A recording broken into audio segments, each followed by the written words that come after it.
এত তাড়াতাড়ি?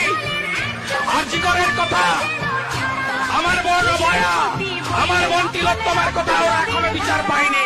আনুন বিজেপিকে, বিনীত গোয়েল, সন্দীপ ঘোষকে জেলে পড়ার দায়িত্ব বিজেপি।